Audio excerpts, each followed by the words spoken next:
Welcome to the Mingo and Karen Show, the podcast. We're excited that you've chosen to explore the topic of life with us. All of us are here for a reason, so let's venture on this journey together. Time and time, me and Karen get questions about, how did you guys stay together for so long? And we never really thought about it as far as putting a description to it or basically trying to explain to somebody. So we got in a discussion about why do you think we've been together so long? And then after, going back and forth for a little while, I said to Karen, I said, you know what? It's like we're walking down a road and we're holding hands. But sometimes on going down that road, we let our hands go. But we're both still walking in the same direction. And that for us, that's one of the reasons in the foundation of us staying together. The problem is not letting hands go, because you can always grab back hands. So sometimes you fall in and out of love. Sometimes you agree and disagree. But the goal is for you to both keep walking in the same direction. So if I turn left and she keeps going straight, or she turns right and I keep going straight, or if one of us stop or one of us turns around, that stops us from walking on the same path together. And I think that's a good analogy, in order to kind of describe the way we do our level of communication. Yeah, I think when we were first married, when you're young, you are still trying to figure yourself out. So figuring out how to coexist with another person who comes from a different background, or you share your love that you have in common, but you're two different people blending your lives together. And so for us, understanding exactly what that parallel path means, it took many years to figure that out. Oh yeah. I think we've always loved one another and wanted the other one to succeed in Absolutely. Whatever it is that they do. Advocate for each other. Right. And so we very rarely were headed in two different directions. Yeah. And so when you talk about the parallel path, it is just vital to stay going in the same direction, because, if a great example can be, if you're following someone, like say if we're going somewhere and we're in two different cars, right? Yeah. Because maybe, the boys riding with you and Carrington was Traveling riding with me. partner. Right, traveling. And we're going to the same destination. Yeah. But what if you take a detour?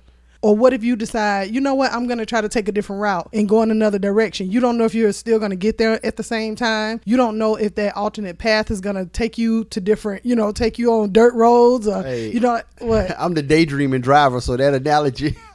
Right. So if you following me, I'm going to slow down, speed up, or be looking at stuff. Right. Yeah. Yeah, you are dating. I'm like, babe, why?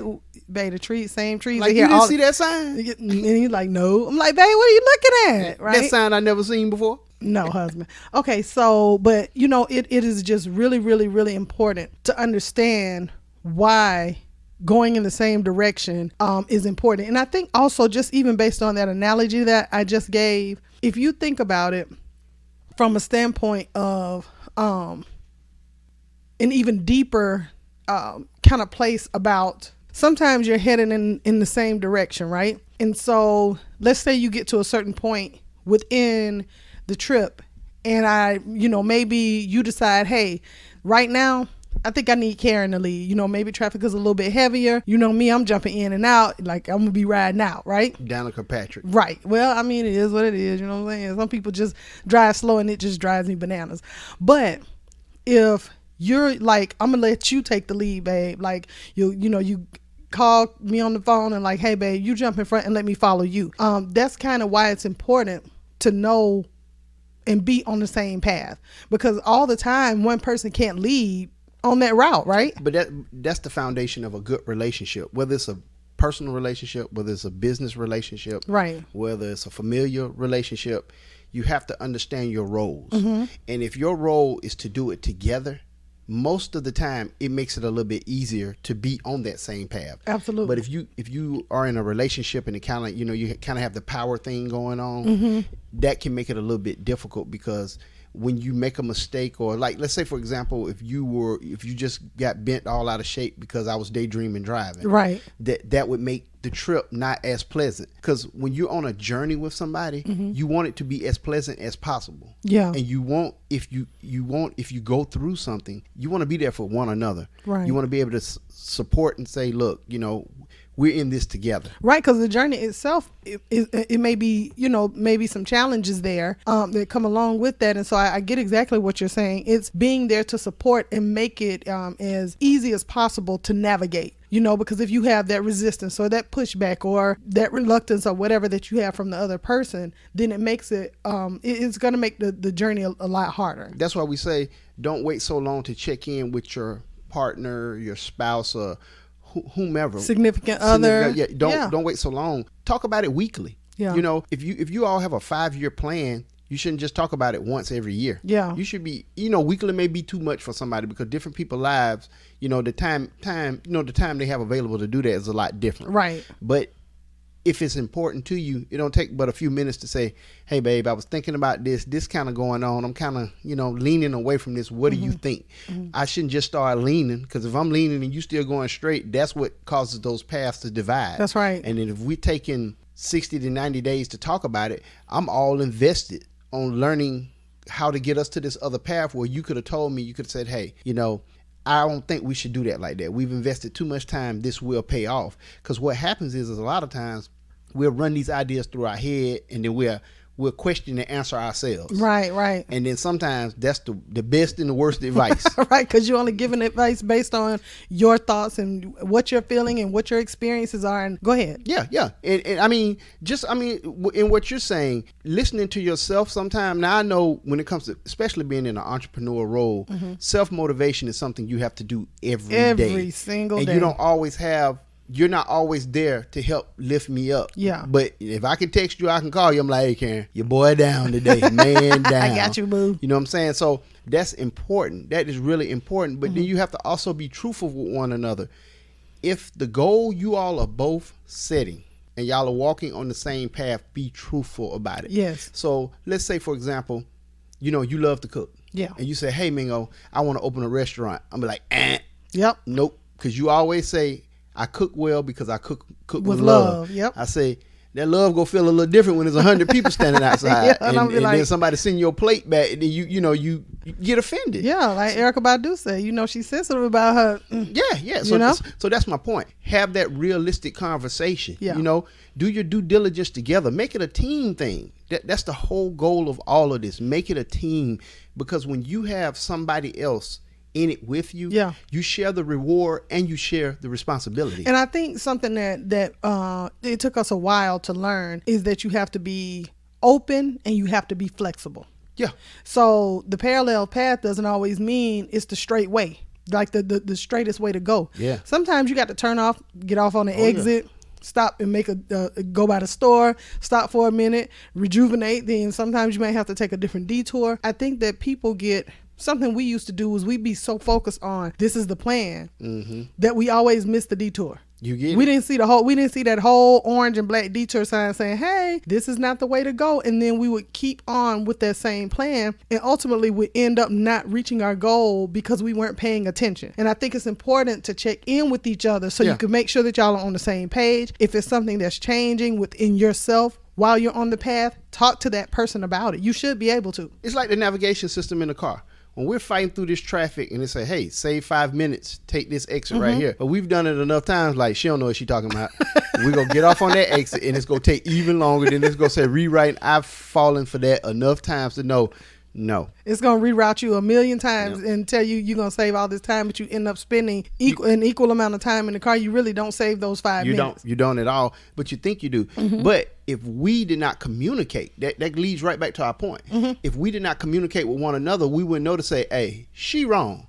I hear what she's saying, because what's happening is 1,000 cars out here and everybody getting the same advice to save 5 minutes. Right. So, but what I think that most people don't, and it took us a minute to get here too, is understanding what is the ultimate goal. Like, what are we doing? Yeah.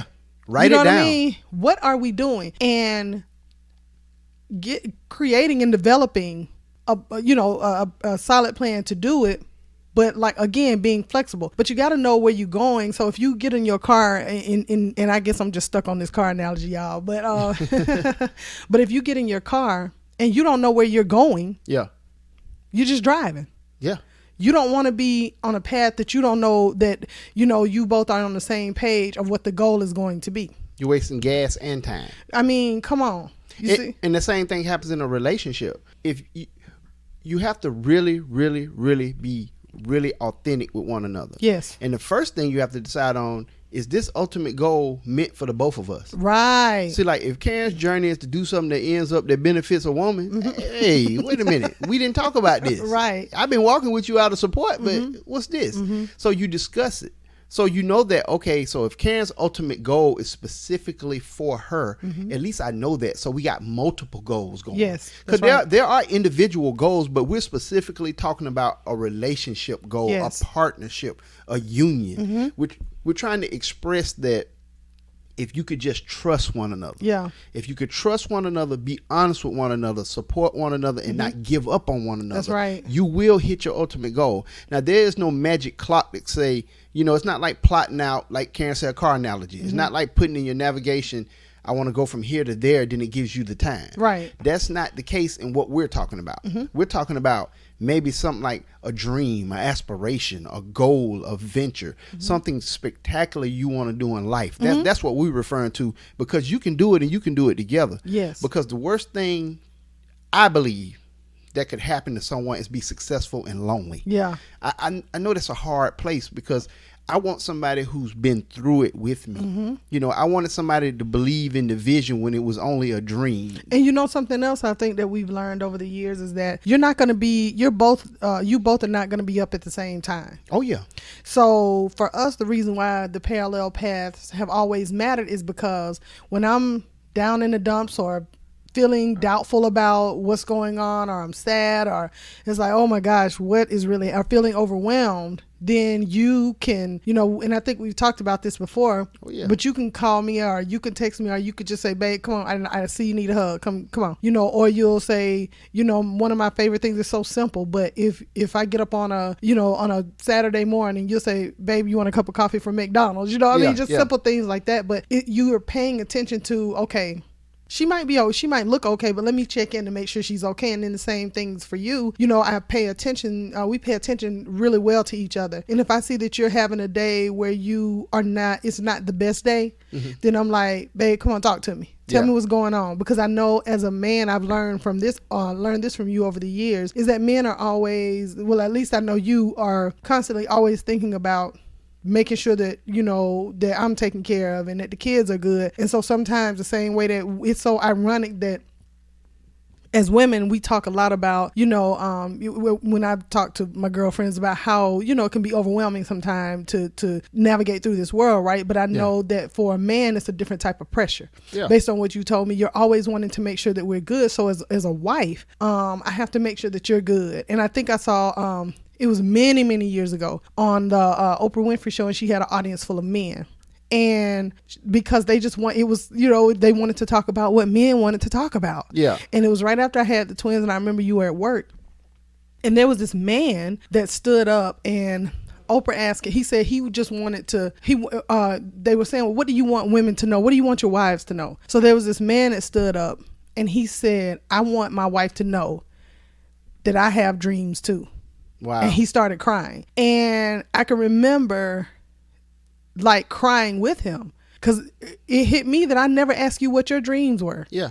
Because here we are young with this 3-year-old and 2 little bitty babies, and and I was a stay-at-home mom, and you're busting your butt taking care of us, but not that I wasn't taking care of you, because when you came home, food was ready, like you didn't have to worry about anything as it pertains to the house.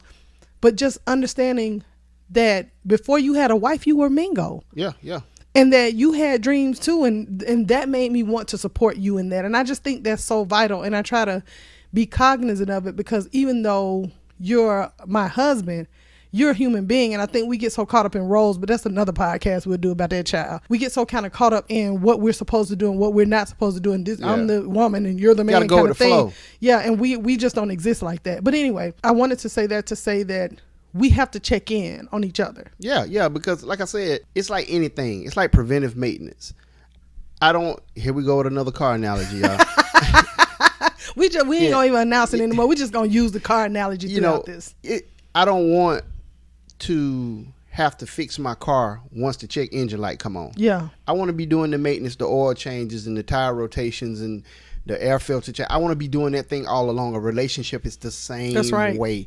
I got some friends that they have vehicles and they love these vehicles, and I mean, they really pay attention to these vehicles to the point where I don't even know if I've ever seen them dirty before. You know, literally. Right. They make sure they don't go past the oil changes, the rotations. They really put that type of attention. You can do that same thing in your relationship. Absolutely. If your relationship is that important to you, you will do the preventive maintenance checks. You Yes. will check in with one another. You will talk to one another. And then you, like me and Karen, we like to play cards. Yeah.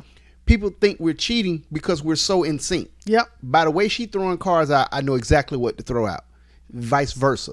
So it's like, no, we play well together. It's kind of like when the kids, we play, God, I can't think, Heads Up with Heads the Up. kids. Oh my gosh, they get so mad because like we communicate so well with each other. They'll like be describing like, give a damn near paragraph trying to get the other one to figure it out. And we'll just come and be like, skeleton, and you'd be like, Halloween, you know. Yeah. I know the funny one was when I said you said it came up on the screen. I said Outcast and you said elevator. They were like, no. But you know, that's just the way we work. That's just the way we work. But like I said, you know, just have to continuously check in. Yeah. And this even goes along, like, because we have adult children now, we have to check in with them periodically to see where their heads are, so we can. Your path doesn't always have to be a fruition of a dream or something like that. Right. It can be just, I want this type of relationship when they get that age. Like for us, our youngest just turned 20. Crazy. So we don't have any more teenagers. Nope. So that's a whole different relationship dynamic. We've always really kicked it really hard with our kids. Yeah. Hung out, have a great time. But that transition from them being teenagers to young adults, yeah. it's wild. It is crazy. But we did those checks all along the way. So it wasn't like one day, oh God, my little baby is grown up. Yeah. You know, we were there every step of it. And that's what we're saying by checking in. Yeah, and we still do that with each other now. And I think when you're looking at where you are, understanding your goal, and staying on that parallel path, the greatest thing that we have learned, and this is advice, I'm saying it slowly because I really want y'all to absorb what I'm saying. The greatest gift that you can give to that person who's important to you in your life is to advocate for them. Absolutely. And I'm not talking about just support. Support is great. And support in my mind it can be synonymous with or in conjunction with advocacy. But advocacy support is like, oh, I support you. It's wonderful. It's great. Advocacy is I'm doing something. So if you're supporting me, in my mind, it's a noun, right? Like I know I have your support. But if you're constantly advocating for me and you're telling me, hey, babe, try to do this way, or we're working some things out together, then that becomes the verb in my life. But you think about it. Support is, okay, I'll donate towards your cause. Yes. Advocacy is, we marching today. Let's go. All right, I got it. Because if there's something that happens, I'm there with you. Yes. I didn't just give you a handout, patted you on your head and say, hey, I got your back. No, I really got your back because I'm in the trenches with you. Yes. That's the level of advocacy we're talking about. Yes. I'm talking about, you're always pulling them up. You never want to tear down in no scenario. And if you are a person that, you feel like that, then maybe you address why you feel like that. Yes. But you need to be in a support role, because if I'm always supporting Karen and Karen is always supporting me, isn't that a beautiful thing? Yeah, it's win-win. Yeah, because it takes too much energy to tear somebody down or not support somebody, or, dismiss what they're saying or wanting to do, or, really not digging into the question they're asking. Advocacy, it takes a real level of dedication. Yeah. And you don't have to be married to be an advocate. Absolutely. Absolutely. It's definitely a proactive effort. Yeah. And it's making sure that you're present, that you're there, that you're listening, Yeah. but doing everything that you can to make sure that whatever the goal is, that it is being pursued effectively. Yeah. Yeah. You know what I mean? Because like I said, even going in the wrong direction, you can go in the wrong direction and somebody be like, oh my gosh, I'm advocating for you, but we're on the wrong road. We going to a different destination. So it's important to make sure that every now and again, if I'm checking in with you and saying, hey, babe, I just want you to know, I just said this the other day. I'm like, babe, I want you to know I appreciate everything that you do. Absolutely. You know what I'm saying? And that I want that everything that you're working on for us, everything, every, email you send or call you made or whatever, all that you do to make sure that we're good. Yeah. I can't express how grateful I am for that. I feel that likewise. I tell you a good way, because I bet some people may ask, well, I hear them saying advocacy, but how do I do that? It's not that simple for me. How do I do that? I feel like I give you a great example. Okay. We were talking to a friend the other day. Uh-huh. The friend doesn't have a child yet, Yes. but she said if I had a child, she would be a cheerleader. All right. She said I would have bows in her head, and I'm going to have bows too, as the mom. All right. My point for saying that is that level of advocacy. Oh, wow. Yeah, that's Most good. people who really advocate on a high level in the beginning is with their child. That's right. I'm talking about that level of advocacy in your relationship. That's beautiful. You see what I'm saying? Oh, yeah, I'm that's talking beautiful. about she's so committed to her future baby that she's saying we gonna have matching bows in our hair. They gonna know that's my baby. I'm her mama. She Yep. gonna do the thing. She Yep. probably gonna laugh when she hear this Yeah, she podcast. probably will. But I'm just trying to bring that home. Yeah. It's not hard. It's not. You make it simple, but the key to it is you have to want to do it. Man.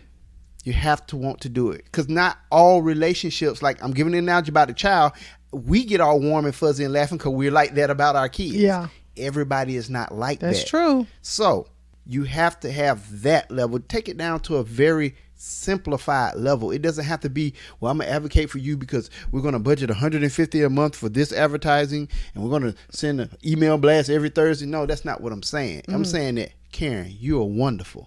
You got something to say. Your voice needs to be heard. Right. You're going to inspire men, women, children. You're going to affect households. You're Right. going to help change the world. The Right. little part you can. That's advocacy. And what's so crazy is, something that I don't think we've ever shared before. Doing things like this and being a motivational speaker or whatever, it's always been my dream. Writing books, doing movies, like that has always, like I wrote my first movie script in 2007, right? That's going to be something to come. But you have always, always, always said, oh, babe, yep. You're going to be writing books. You're going to be a motivational speaker. Babe, you're going to be just like Oprah. You used to always say that, throughout the years. And then as we started to get prepared for the book, I'm like, babe, we can do this together. And you're like, babe, that's your dream. Because you used to always say, like, we used to watch Joyce Meyer back in the day. And you would always say, see, you Joyce and I'm Dave. Dave, front row. Front row, that's all I got. Clean. Babe, you used to say, babe, I don't think that's for me. Like, I'm not going to be on stage being a motivational speaker. Like, you feel that deeply in your heart. That's what you love to do. So you always advocated for me to do it, right? Mm-hmm. But now, as we started writing the book, I'm like, babe, see, you have something to say too. Like, it's not just me in this by myself. Like, we can do this together. And look at us now. We literally have the Mingo and Karen show. Yeah. But it's because you advocated for me all those years, because you saw that in me. And then when we started writing the book, I saw that in you. Oh yeah. You've always told me how smart I am and how good looking you think I am. Oh, Lord, okay. No, you've always been that You ain't got to ultimate. tell them all my business. You've always been that ultimate advocate, and I'm blessed in that arena.